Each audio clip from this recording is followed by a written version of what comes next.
This is day 4, I believe, in going no contact, and I made contact today, and I'm trying to remember what it was even for.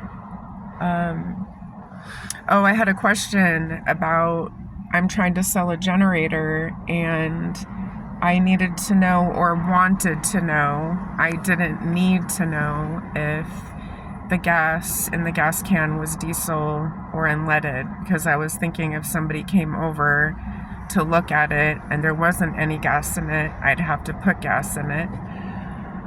And then it led to me seeking for some kind of validation for the abuse that I went through. And I just set myself up. That's all. I just set myself up. Somebody that historically, for 3 years, never validated me is not going to validate me once I'm going no contact, right?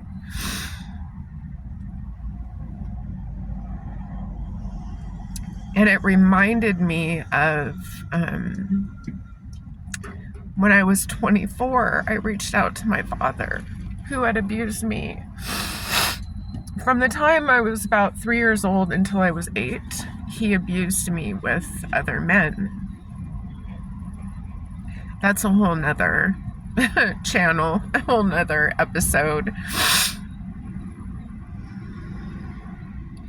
And when I was 24, I reached out to him, and I had just made contact with my dad after not speaking to him for a very long time. He was removed from our home when I was 5. And then I saw him intermittently until I was 8 years old, which was the last time that I spent any significant time with him. And so when I was 24, I came in contact with him, and I said to him, Dad, I'm remembering a lot of things about you hurting me. I didn't even say sexual abuse. I just said, I'm having memories of you hurting me. And his response was, so what are you going to do about it? You going to put me in prison? I never spoke to him again. I never spoke to him again. I had 2 babies at the time, and I never had any desire to speak to him or to have him know my children. When I was 18, I reached out to him because I became pregnant with my oldest son, and I had this desire, like, I had memories of him hurting me, but at that point in time, I wasn't like really, in trauma therapy. I was still kind of telling myself that these memories, could be false memories. And I reached out to him. He called me in the middle of the night, and he sang a song to me about a little girl that had her underwear off by the ocean. I hung up the phone and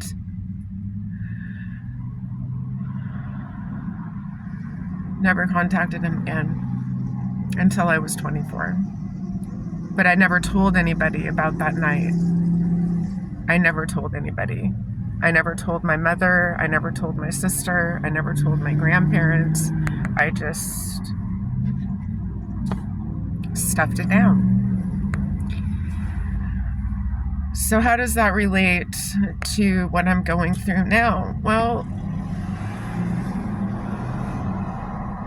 how it relates to what I'm going through now is,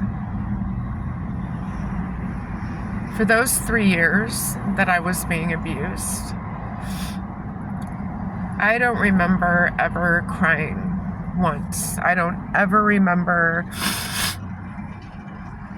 raging about, like I've said in my other videos, I never remember. I remember being emotional every time that he physically hurt me. I remember being emotional when he screamed at me, right? But there was a part of my body and my brain that just went to like deniability.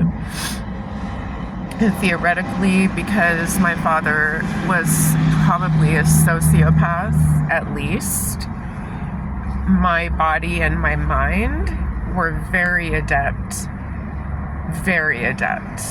at protecting myself. Very adept. And now that I've gone no contact, I'm starting to have feelings, a lot of feelings come up. It's extremely uncomfortable. Extremely. So just know that if you have experienced abuse at the hands of anybody that has these personality disorders,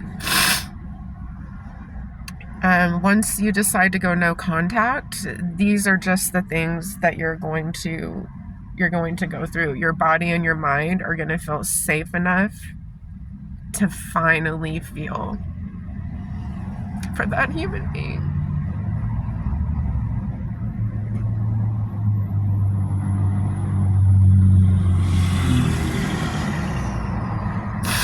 That went through being treated inhumanely.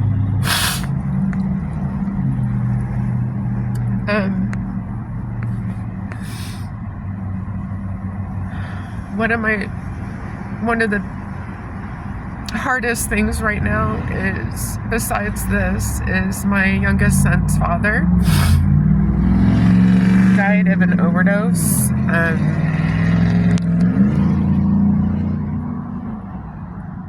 June 10th. I was married to him for 11 years, and he died on June 10th.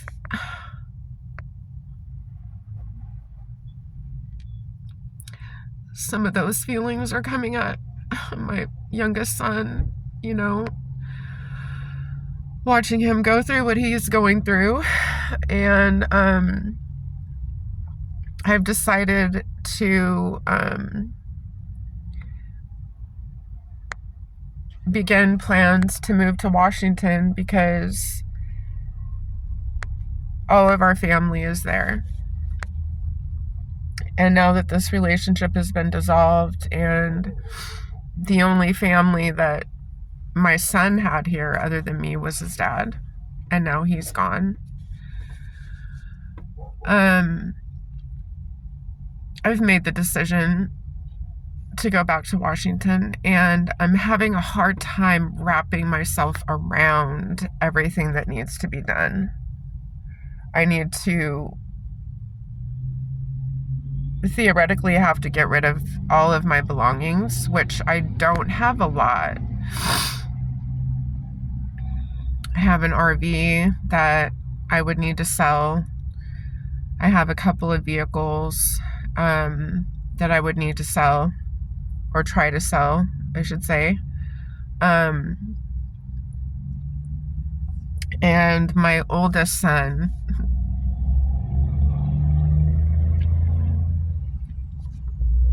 he's getting married on August 10th. He's in Washington, so I've been asked to speak at his wedding.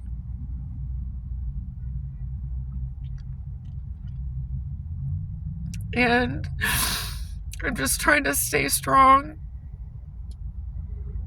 for all of that. I'm trying to stay strong for my son. I'm trying to stay strong for the things that I know that I need to do. And I'm having a really hard time wrapping my head around everything that needs to be done in order to make this happen. My youngest has really kind of struggled in this small town. he became a Christian, and there's just certain things he doesn't like to be out in the party scene, and